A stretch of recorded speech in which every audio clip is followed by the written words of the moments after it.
Last night was my first shift as a security guard at the old Riverview Mental Asylum. I got this gig because, honestly, no one else wanted it. The place has been abandoned for years. People say it's haunted, but I don't believe in that stuff. It's just a building, right? The asylum is huge and pretty creepy, but I told myself it was just a job. My boss, Mr. Harris, gave me a flashlight and a set of keys. He said to do rounds every hour and check in using the old phone in the lobby. Simple enough. Around 10 p.m., I started my first round.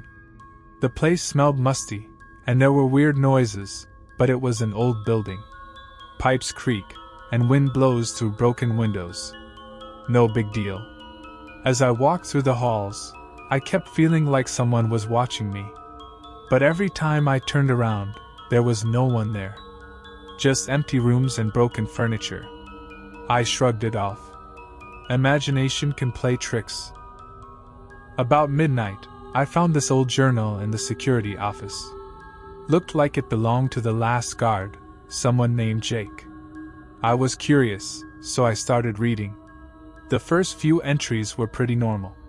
Jake talked about the job, how boring it was, and stuff like that. But then things got weird. He wrote about hearing whispers and seeing shadows. At first I laughed. It sounded like a bad horror movie. Then I started hearing whispers too. Just faint, like someone was trying to get my attention. I told myself it was just the wind. But it was hard to ignore.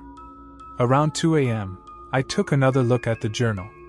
Jake was getting freaked out. He wrote about finding strange symbols on the walls, and how he felt like something was following him.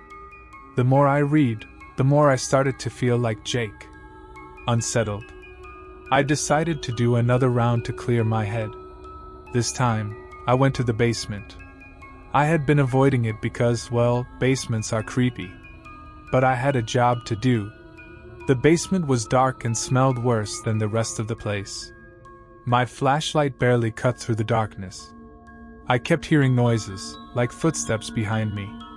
But every time I turned around, nothing. Then I found the symbols Jake wrote about. Weird, scratched into the walls. They didn't make any sense, just random lines and shapes. But seeing them made everything feel more real, more scary. I went back upstairs, trying to shake off the feeling. In the lobby, I picked up the phone to check in. But there was no dial tone. I banged it a few times, but nothing. Great, I was cut off. I went back to the journal. Jake was losing it.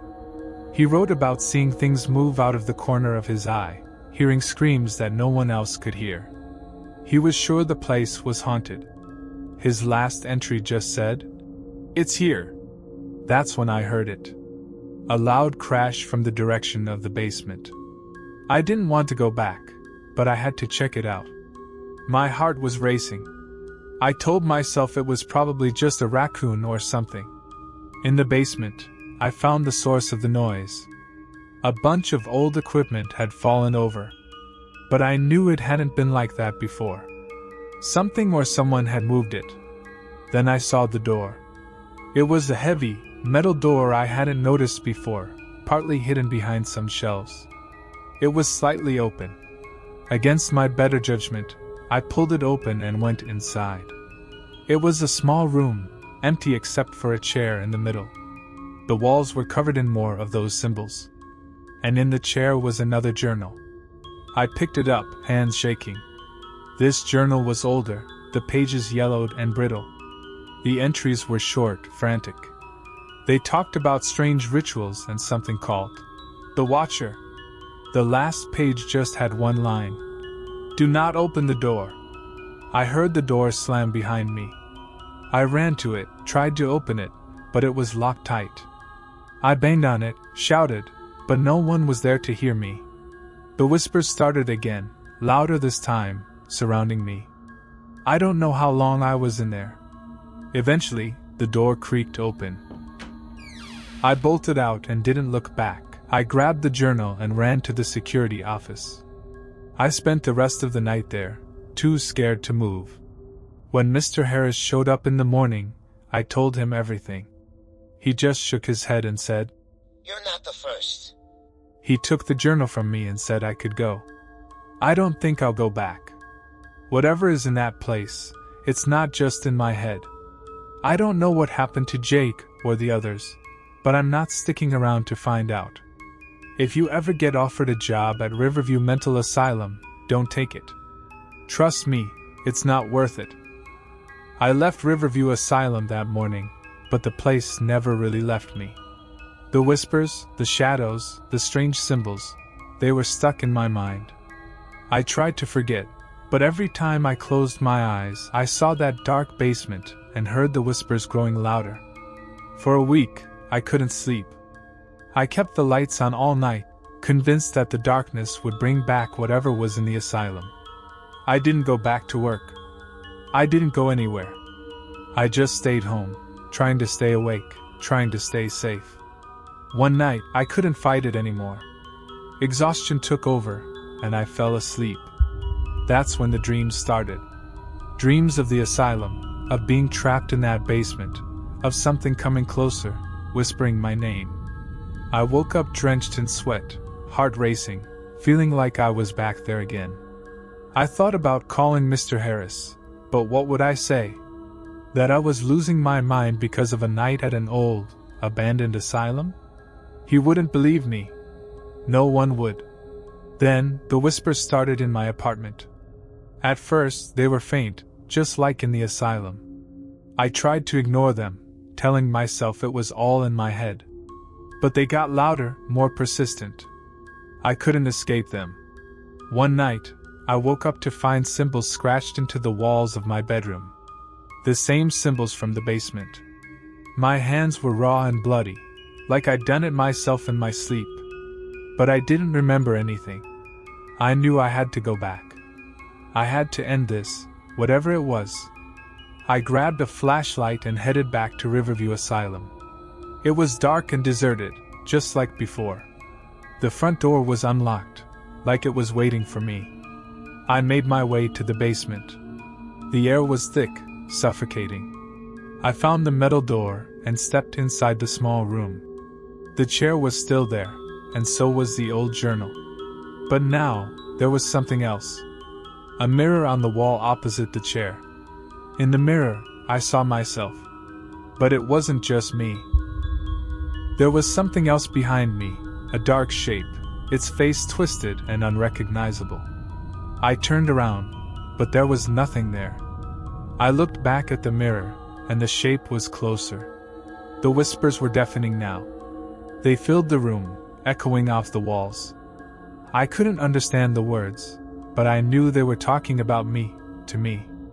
I backed away from the mirror, but the door slammed shut.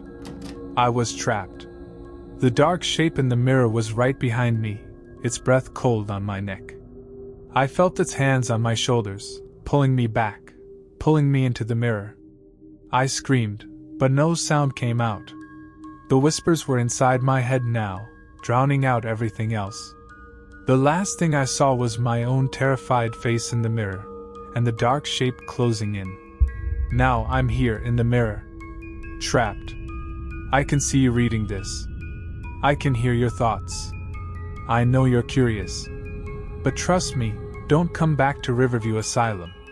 Don't look for the mirror. Don't listen to the whispers. Because once you do, you'll never escape. Just like me. Okay, so this happened to me a few years ago when I was working as a night shift nurse in a small hospital.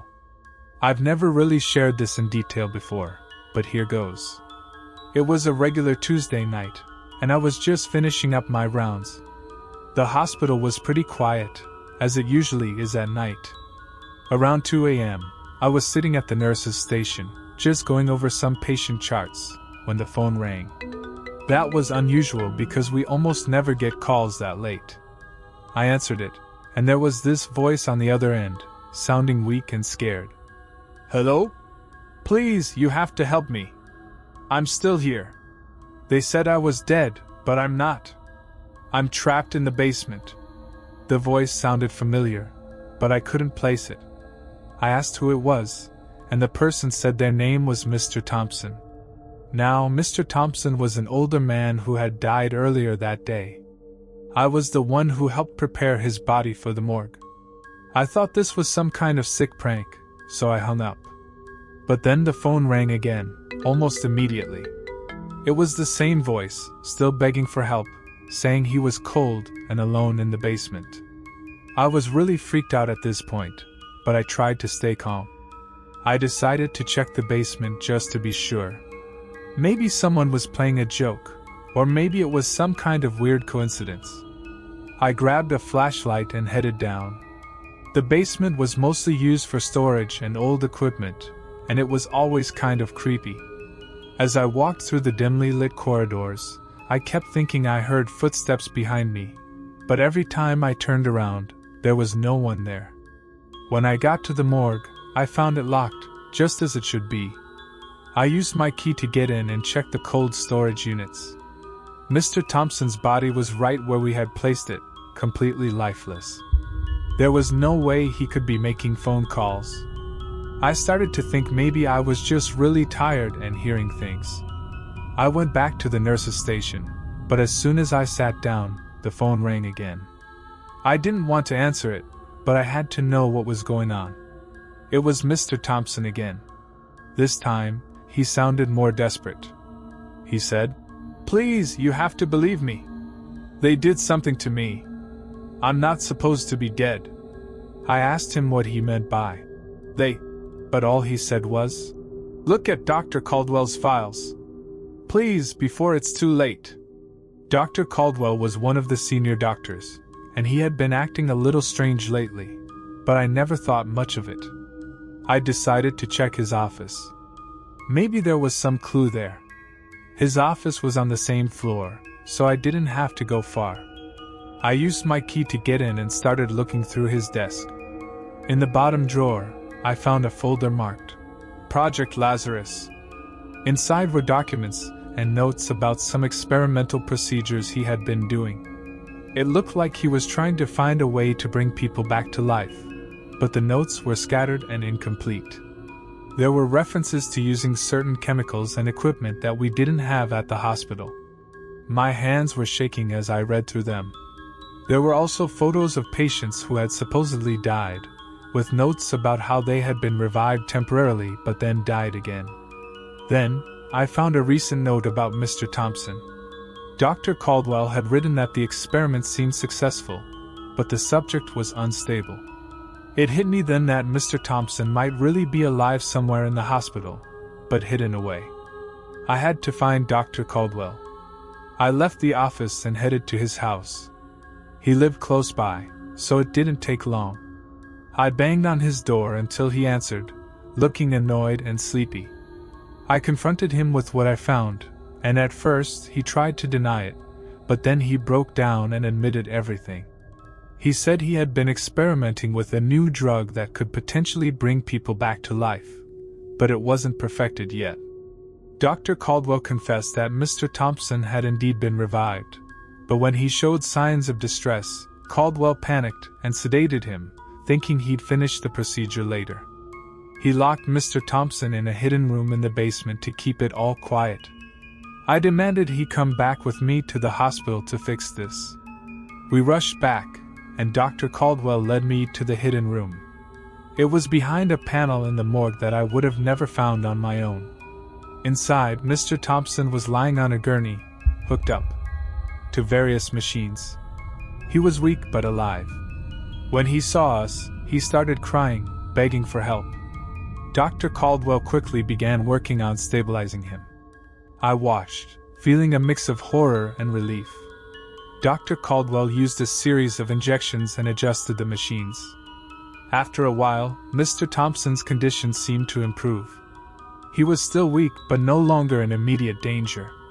Dr. Caldwell explained that the drug needed more refinement, and that he had been wrong to experiment on live patients without proper trials. We managed to get Mr. Thompson to a more secure and comfortable area in the hospital. I stayed with him, making sure he was stable and that the machines were working correctly. Dr. Caldwell promised to report everything to the medical board, but I insisted on going with him to ensure it was done properly. In the following days, the hospital was in an uproar. Dr. Caldwell was suspended and later arrested for his unethical practices. An investigation revealed that he had been conducting these experiments for months, trying to perfect the drug. Several other cases were uncovered where patients had been temporarily revived, only to die again shortly after. Mr. Thompson, thankfully, made a full recovery. He was incredibly grateful to me for not giving up on him. The whole incident shook me to my core, and I had trouble sleeping for weeks. I kept thinking about all the patients who had died and wondered if any of them had also tried to call for help. I eventually left that hospital. The memories were too much for me to handle, and I needed a fresh start. I moved to a different city and found a new job. But I'll never forget that night and the terrifying discovery in the basement. It taught me that sometimes, the real horrors are not supernatural, but the things people are capable of doing in the name of science. I work the night shift at a big shipping warehouse. It's mostly boring, but the pay's decent and I like the quiet. There's usually just a few of us, me, Jack, Tina, and our manager, Gary. We check in crates, move stuff around, and make sure everything's ready for the morning crew. One night, things got weird. Jack called me over to the back corner of the warehouse. There was a big wooden crate sitting there, covered in dust. It looked old, like it had been there forever. But the thing is, it wasn't on any of our records. We log every crate that comes in, and this one wasn't listed. "Did you see this crate come in?" Jack asked me. I shook my head. He hadn't seen it come in either. Tina and Gary were just as clueless. We decided to open it up.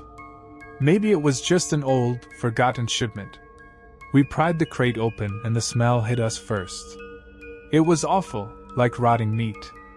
Inside were human remains, all jumbled together. Bones, skulls, pieces of flesh. I felt sick and backed away, but Gary was already calling the cops.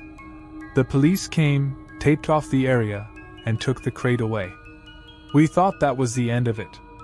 But the next night, another crate appeared. Same old, dusty look. This time, Gary told us to leave it alone and called the cops right away. A detective named Carson came to talk to us. He asked us a bunch of questions, but we didn't know anything. He said he'd stay around the warehouse for a few nights to see if anything happened. On the third night, there was another crate. Carson was there this time. He opened it himself, and it was the same thing, human remains. He looked more confused than ever. Later that night, I saw someone moving near the back of the warehouse. It was dark, but I could make out a tall figure, wearing what looked like an old, tattered coat. I called out, thinking it was one of my coworkers, but the figure just disappeared into the shadows. I told Carson about it. He seemed worried and told us to stick together and not wander off alone. We stayed in the main part of the warehouse, trying to keep busy. But we were all on edge. A few hours later, the lights went out. It was pitch black, and I heard someone scream. It sounded like Tina. We all had flashlights, so I turned mine on and ran towards the sound. I found Tina on the floor, bleeding from a cut on her arm. Jack and Gary were there too, trying to help her. Then we heard footsteps. Slow, heavy footsteps. Carson told us to stay put and went to check it out. He didn't come back. We decided to make a run for it. We headed towards the exit, but that's when we saw him. The tall figure, with a hood covering his face, standing in our way. He had a knife, and it was clear he wasn't going to let us leave. Gary tried to reason with him, but the figure just slashed at him. Gary went down, clutching his side. Jack and I grabbed Tina and ran back into the warehouse, looking for another way out. We found a door that led to the loading docks. It was locked, but Jack managed to break it open. We got outside and ran towards the street. I looked back and saw the figure standing in the doorway, watching us. He didn't follow. We found a police car parked nearby and banged on the window until the officer woke up. He called for backup and soon the place was swarming with cops. They found Carson inside, alive but injured. Gary didn't make it. The police never found the tall figure. They said the crates had been sent from an address that didn't exist. The remains were identified as people who had been missing for years. We never went back to that warehouse. The company shut it down after the incident. I still have nightmares about that night. About the crates, and the figure who was collecting them. I don't think I'll ever forget it. We thought we were safe. The cops were everywhere, and we were in the hospital getting checked out. Tina was patched up, and Jack and I were just exhausted. Detective Carson was there too, still shaken but alive. The police kept asking us questions, trying to piece everything together. They told us we could go home, but I was too scared to be alone. Tina felt the same, so we decided to stick together. Jack offered his place since it was closest.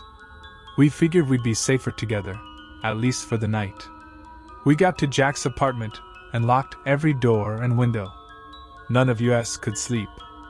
We kept talking about what happened, trying to make sense of it. Who was that figure? Why was he doing this? And where did those crates keep coming from? Around 2 a.m., we heard a noise from the hallway. It was faint, but enough to make us all jump. Jack went to check it out, but he didn't come back. Tina and I looked at each other, fear clear in our eyes. I grabbed a kitchen knife and slowly opened the door. The hallway was empty, but Jack was gone. We heard a thud from the living room. We rushed back to find the tall figure standing over Jack, who was sprawled on the floor, blood pooling around him. The figure turned to us, and I could see his eyes now, cold and empty. Tina screamed and tried to run, but the figure moved fast, too fast. He grabbed her and threw her against the wall. She slumped to the floor, unconscious or worse. I was frozen, knife trembling in my hand. The figure walked towards me, and I swung wildly. He caught my wrist with a grip like iron and squeezed until I dropped the knife. He leaned in close, his breath cold on my face. "You shouldn't have touched my collection," he whispered. Then everything went black. When I came to, I was in a dark room. It smelled like the crates, that same rotting stench. I was tied to a chair, and I could barely move. The figure was there, placing something in front of me. It was another crate, the lid already pried open. Inside were the remains of my friends. Tina, Jack, even Gary. Their eyes were open, staring at me. I wanted to scream, but no sound came out. The figure leaned in again. "You're part of the collection now," he said. He walked away, leaving me there with the crate. The darkness closed in, and I knew I'd never escape. The next day, the police found Jack's apartment empty. They searched for us but found nothing. Another crate arrived at the warehouse that night. The cycle continued, and the figure's collection grew. No one ever figured out who he was or why he did it. But every night, new crates would appear, each one more gruesome than the last. And somewhere in the darkness, he's still out there, hunting for more. I work the night shift in the subway. It's quiet, and I usually don't mind it. Less people, less noise. But lately, something strange has been happening. It started a few weeks ago. I was on my break, sipping coffee, when I noticed the time. It was 3:10 a.m. I remember because I had just 5 more minutes to relax before going back to work. That's when I heard it. A distant rumbling, like a train approaching. But the schedule was clear. No trains were supposed to come through at that time. I thought maybe I was hearing things. But then, at exactly 3:15 a.m., a train rolled into the station. It wasn't just any train, though. It was old. Really old. The kind you see in museums, with those big, bulky cars and flickering lights.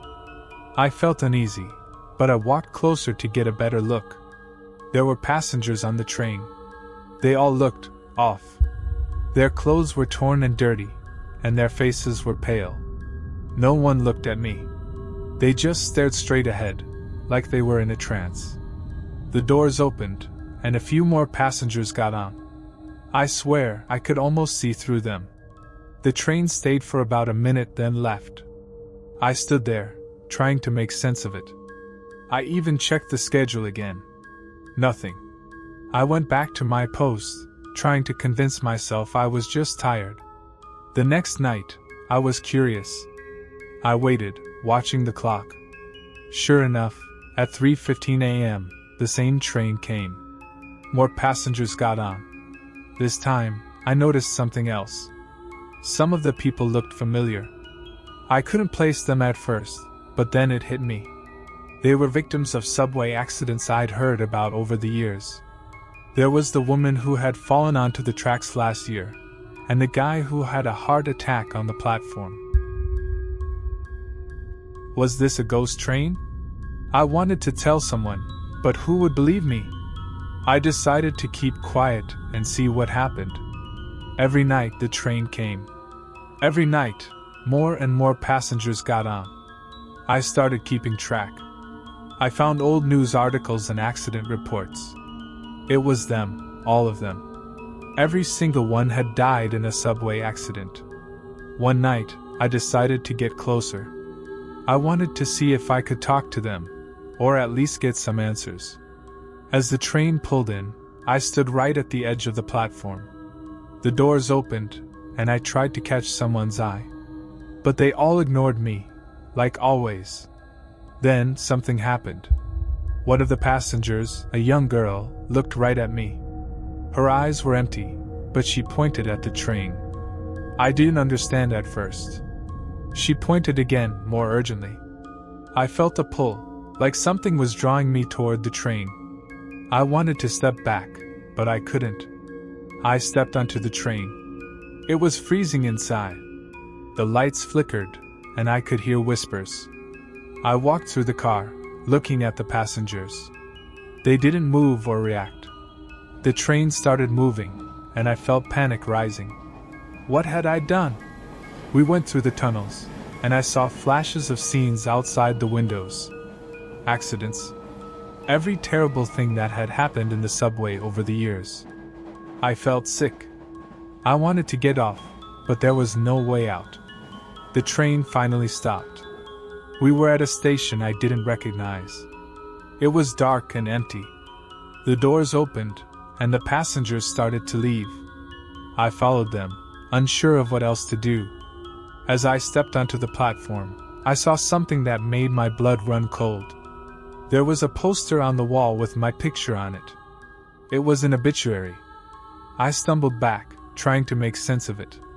That's when I remembered. The night before, I had almost been hit by a train. I thought I had just been lucky, but maybe I hadn't been lucky at all. Maybe I had died. I looked around at the other passengers. They were all watching me now. The young girl who had pointed at the train stepped forward. "You're one of us now," she said. Her voice echoed in the empty station. I wanted to scream, to run, but I knew there was no escape. I was trapped, just like them. The ghost train had claimed another victim. Now, every night at 3:15 a.m., I board the train with the others. More and more passengers join us, victims of the subway's dark history.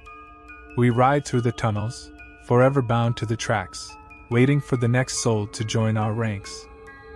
I'm stuck on this train every night, seeing new faces. Each one is lost, confused, like I was. They all go through the same stages: disbelief, fear, acceptance. They join our silent journey, another ghost in the endless procession. One night, as we were pulling into the station, I saw someone I knew. It was Mark, my coworker. He was standing on the platform, looking around nervously.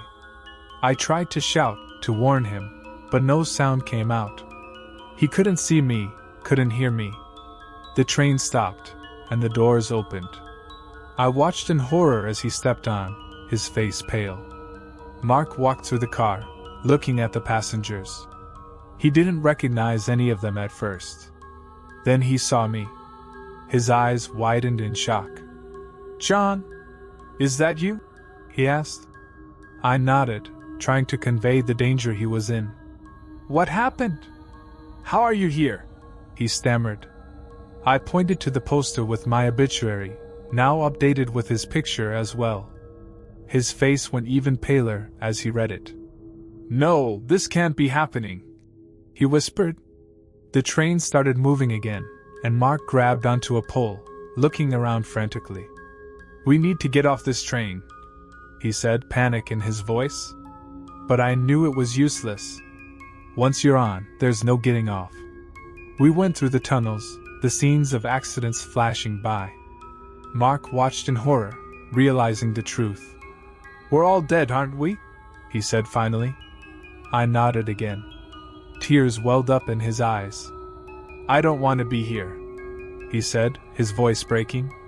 I reached out, trying to offer some comfort, but my hand went right through him. The train stopped again, and more passengers got on. Each one had that same look of fear and confusion. We were all trapped in this endless nightmare. Weeks passed, or maybe it was months. Time had lost all meaning. Every night at 3:15 a.m., we rode the ghost train, picking up new souls. I watched as more people I knew joined us. First, it was Jane from the ticket booth, then old Mr. Thompson, who had been a regular commuter. Each time, I felt a little piece of myself die all over again. One night, as we were pulling into the station, I saw her. It was my wife, Sarah. She was standing there, looking around in confusion. My heart broke. I knew what was about to happen, and I was powerless to stop it. The train stopped, and the doors opened. Sarah stepped on, looking around. When she saw me, she smiled in relief. "John! Thank God, I've been looking everywhere for you," she said, rushing over. I couldn't bear to tell her the truth. I just took her hand, even though she couldn't feel it. "It's going to be okay," I lied. The train started moving, and Sarah looked around, confusion turning to fear. "Where are we? What's going on?" she asked. I didn't know how to explain it to her. How do you tell the person you love that you're both dead, trapped on a ghost train for eternity? As the scenes of accidents flashed by, realization dawned on her. "John, what's happening?" she whispered, tears streaming down her face. I tried to comfort her, but my words felt hollow. We stopped at the dark, empty station, and more souls boarded. Sarah clung to me, terrified. I held her, feeling more helpless than I ever had in my life. Or death. We were all just passengers now, part of the train's collection. Every night, the ghost train rolls in at 3:15 a.m., and I'm there with Sarah and the others. We pick up new passengers, each one doomed to join our endless ride. There's no escape, no end to the journey. Just a never-ending cycle of fear and despair. I don't know why this is happening, why we're all trapped here. But I do know one thing, the ghost train will keep coming, night after night, claiming more souls. And we'll be here, forever passengers on a journey with no destination.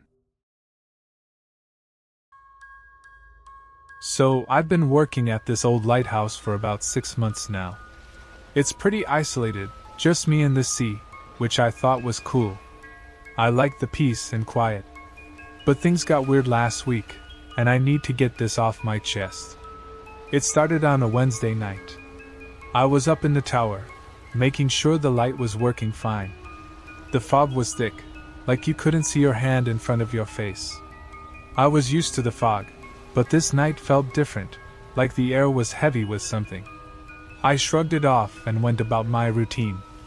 Around midnight, I saw a shape out in the water. At first, I thought it was just my eyes playing tricks on me because of the fog. But then I realized it looked like a ship, and it was heading straight for the rocks. I grabbed my binoculars and tried to get a better look, but the fog was too thick. The ship seemed old, like something out of a history book, with torn sails and a wooden hull.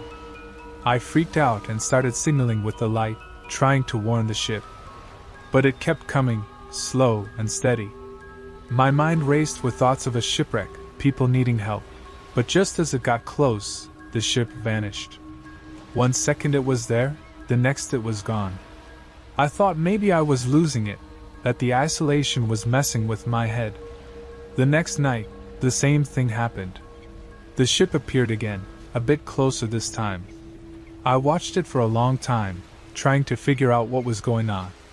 I didn't sleep much that night, and when morning came, I went down to the town to ask around.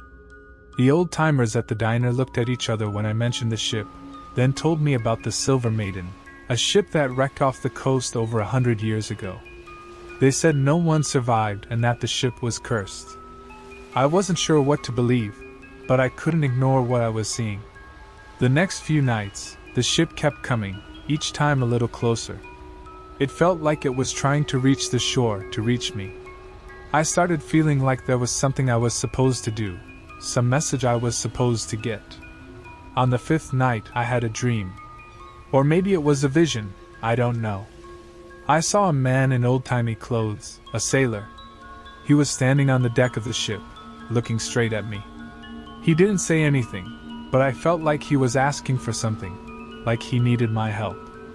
When I woke up, I remembered something my grandfather used to say about our family being connected to the sea, but I never paid much attention.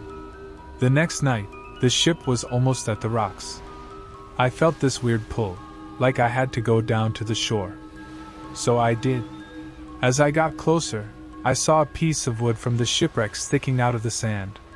Carved into it was a name, Thomas Blake Starr. That was my great-great-grandfather's name. I realized he must have been on the ship, and maybe he made some kind of promise he couldn't keep. I didn't know what to do, but I felt like I had to acknowledge it, to say something. So I stood there and said, "Thomas Blake, I'm here. I know about the promise." I didn't even know what the promise was, but as soon as I said it, the ship started to fade away. The air felt lighter, like whatever was holding it here was finally let go. Since that night, I haven't seen the ship again. I think whatever unfinished business my ancestor had, it's done now. I don't know if anyone will believe me, but I had to tell someone. I'm still here at the lighthouse, still doing my job, but I feel like I'm not alone anymore, like I'm part of something bigger. Hey guys, I'm Joe. I'm just a regular guy who got a job as a night shift zookeeper. I know, pretty random, right? But hey, it pays the bills. Anyway, let me tell you about the weirdest night of my life. It was a regular old night at the zoo. I was doing my rounds, checking on all the animals. Everything seemed normal until I heard something strange. It was like whispering, but not quite. It was coming from the lion enclosure. Now, I'm no expert on lions, but I'm pretty sure they don't talk. So, naturally, I was freaked out. I cautiously approached the enclosure, and that's when I heard it clearer. The lions were definitely whispering. I couldn't make out what they were saying at first, but then it became clear. They were warning me about something. Something dangerous lurking in the zoo. I thought I was losing my mind. Maybe I was working too many night shifts. But then I started noticing other animals acting weird too. The monkeys were chattering nervously, the birds were squawking like crazy, and even the snakes seemed agitated. It was like they were all trying to tell me something. I didn't know what to do. Should I call for help? But who would believe me? I decided to investigate on my own. I started researching about the zoo, looking for any weird history or curses or whatever. And then I found it. Turns out, this zoo was built on some ancient burial ground or something. And there was this legend about a curse placed on the land. Supposedly, anyone who disturbs the peace of the spirits would suffer a fate worse than death. I was freaking out now. Was I cursed? Was that why the animals were talking to me? I had to figure this out fast. I went back to the lion enclosure and asked them what I should do. That's when they told me about the presence. The dangerous entity that had been haunting the zoo for centuries. It was drawn to the souls of the living, feeding off their fear and misery. I knew I had to confront it. I armed myself with whatever makeshift weapons I could find and ventured into the depths of the zoo. The animals guided me, warning me of any danger ahead. Finally, I reached the heart of the zoo. It was dark and eerie, like something out of a nightmare. And then I saw it. The presence. It was like a swirling mass of darkness, twisting and writhing in the shadows. I stood my ground, ready to face whatever horror awaited me. But then something unexpected happened. The animals, they sacrificed themselves to save me. They threw themselves at the presence, distracting it long enough for me to escape. I ran as fast as I could, not looking back. And when I finally reached safety, I collapsed in exhaustion and relief.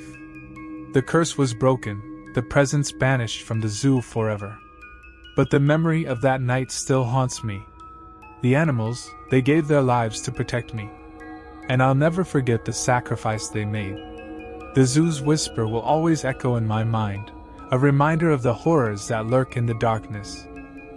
I wish I could say that everything turned out okay in the end, but that would be a lie.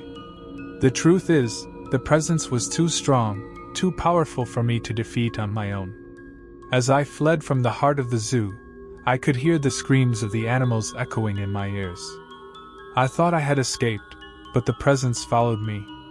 It haunted my every step, whispering dark promises of doom. I tried to ignore it, to convince myself that it was just my imagination running wild. But deep down, I knew the truth. Slowly, insidiously, the presence began to consume me. It started with nightmares, twisted visions of death and despair. Then came the paranoia, the constant feeling of being watched, of being hunted. I tried to seek help, to tell someone what was happening to me, but no one believed me. They thought I was crazy, delusional. Maybe I was. But the presence was real, all too real. And then one night, as I lay awake in bed, trembling with fear, I saw it. The swirling mass of darkness, hovering over me like a shroud. It reached out with its icy tendrils, enveloping me in its suffocating embrace. I screamed for help, but no one came. I was alone, trapped in the clutches of the presence. And as it dragged me down into the depths of madness, I realized the truth. The curse was never meant to be broken. It was meant to consume, to destroy, to claim its victims for eternity. And now, I was one of them. So here I am, writing this final message as a warning to anyone who dares to set foot in that accursed zoo. Beware the whisper in the darkness, for it is not just the sound. It is the harbinger of your doom. And once it finds you, there is no escape. Hey guys. I gotta tell you about this freaky thing that happened to me last night. I'm a night shift clerk at this motel out in the boonies. It's pretty quiet most nights, but last night was different. It all started when I noticed something weird about room 13. So, every night at exactly 3 a.m., the lights in room 13 flicker on, even though nobody's checked into that room for weeks. At first, I brushed it off as some electrical glitch, but as the days went by, it started to get under my skin. Last night, there was this crazy rainstorm raging outside. The kind that makes you feel like the whole world's gonna flood. The rain was pelting against the windows so hard, it sounded like someone was throwing rocks at him. And the wind was howling like a pack of hungry wolves. Anyway, back to room 13. I couldn't shake the feeling that something wasn't right about that room. So, I decided to investigate. I grabbed my flashlight and headed down the empty hallway, the floorboards creaking beneath my feet. When I reached room 13, I hesitated for a second, then mustered up the courage to unlock the door. The room was pitch black, except for the faint glow of the bedside lamp. I stepped inside, my heart pounding in my chest. That's when I noticed it. The air felt different. Like I'd stepped into another dimension or something. I couldn't explain it, but I knew I wasn't alone. Suddenly, a gust of wind slammed the door shut behind me, making me jump out of my skin. I tried to open it, but it was stuck tight. Panic started to rise in my chest as I realized I was trapped in that room. That's when I saw it. A shimmering portal in the corner of the room, pulsating with an otherworldly light. I couldn't tear my eyes away from it, even though every instinct was screaming at me to run. I don't know how long I stood there, staring into that abyss, but it felt like an eternity. And then, without warning, I was sucked into the portal, the world spinning around me in a blur of colors and shapes. When I finally came to, I was lying on the floor of the motel room, the storm still raging outside. But something was different. The room looked older, darker, and there was this sickly sweet smell hanging in the air, like rotting flesh. I stumbled to my feet, my head spinning with confusion. And that's when I saw them. The bodies. Strewn across the floor in gruesome poses, their faces twisted in expressions of terror. I wanted to scream, to run, to get as far away from that nightmare as possible. But I couldn't move. I was frozen in place, my eyes locked on the horror before me. And then, just as suddenly as it had begun, it was over. The portal vanished, leaving me standing alone in the empty room. I stumbled out into the hallway, my legs weak with fear. I don't know what happened in that room last night, and I'm not sure I ever want to find out. But one thing's for sure, I'll never look at room 13 the same way again. And if you ever find yourself staying at this motel, whatever you do, don't go near that room at 3 a.m. Trust me, you don't want to know what's on the other side. So, here's the thing, guys. That night at the motel, it wasn't just a one-time deal. Every night after that, the same thing happened. The storm would rage outside, the lights in room 13 would flicker on at exactly 3 a.m., and I would be drawn back into that nightmare world. Each time, the horrors inside that room got worse. The bodies multiplied, the smell of death grew stronger, and the feeling of dread in the pit of my stomach became unbearable. I tried to quit my job, to leave that cursed place behind, but it was like I was trapped in a never-ending loop. Eventually, I couldn't take it anymore. I stopped sleeping, stopped eating, stopped living. I became a shell of my former self, haunted by the memories of what I'd seen in that room. And then, one night it happened. I stepped through the portal for what felt like the 1,000th time, only to find myself face to face with myself. But not the me I knew. This was a twisted, grotesque version of myself, with empty eyes and a sinister grin. I tried to run, to escape from this twisted reflection of my own mind, but it was no use. It cornered me in that dark, suffocating room, its laughter echoing in my ears as it closed in for the kill. And that's how it ended. Not with a bang, but with a whimper. I became just another victim of that cursed motel, lost to the darkness forever. So if you ever find yourself working the night shift at a remote motel, remember my story. And whatever you do, don't go near room 13 at 3 a.m. Because once you enter that room, there's no coming back. But here's the twist, guys. Remember how I said I was trapped in a never-ending loop? Well, turns out, I wasn't the only one. As the days turned into weeks, and the weeks turned into months, I started to notice something strange about the other guests at the motel. They seemed off. Like they were stuck in their own personal hells, just like me. I tried to warn them, to tell them about the horrors lurking in room 13, but they wouldn't listen. They were too caught up in their own nightmares to see the truth. And then, one night, it all came crashing down. The storm outside reached a fever pitch, the wind howling like a banshee and the rain pounding against the windows like a million tiny fists. I knew what was coming. I could feel it in my bones. But this time, when I stepped into that room, something was different. The portal didn't just transport me to that other world. It brought the horrors back with me. As I stumbled out into the hallway, I realized that the nightmare had spread. The other guests were screaming, their faces contorted in agony as they were consumed by the darkness. I tried to run, to escape from the hell I'd unleash, but it was too late. The darkness enveloped me, swallowing me whole as I descended into madness. And that's how it ended, guys. Not with a bang, but with a whimper. A never-ending cycle of horror and despair, repeating itself for all eternity. So if you ever find yourself at that remote motel in the middle of nowhere, remember my story. And whatever you do, don't go near room 13 at 3 a.m. Because once you enter that room, there's no escaping the darkness that lies within. As I stumbled through the darkness, consumed by fear and despair, I stumbled upon a hidden truth. The motel itself was alive, a malevolent entity feeding off the suffering of those who dared to enter its domain. Room 13 wasn't just a portal to another world, it was the heart of the motel's power, a gateway to infinite darkness. And as I stood there, paralyzed by the horror of it all, I realized the truth. I was just a pawn in the motel's sick game, a puppet dancing to its twisted tune. But I refused to go down without a fight. With every ounce of strength left in my body, I fought against the darkness, clawing my way towards the light. And then, just when I thought all hope was lost, I saw it.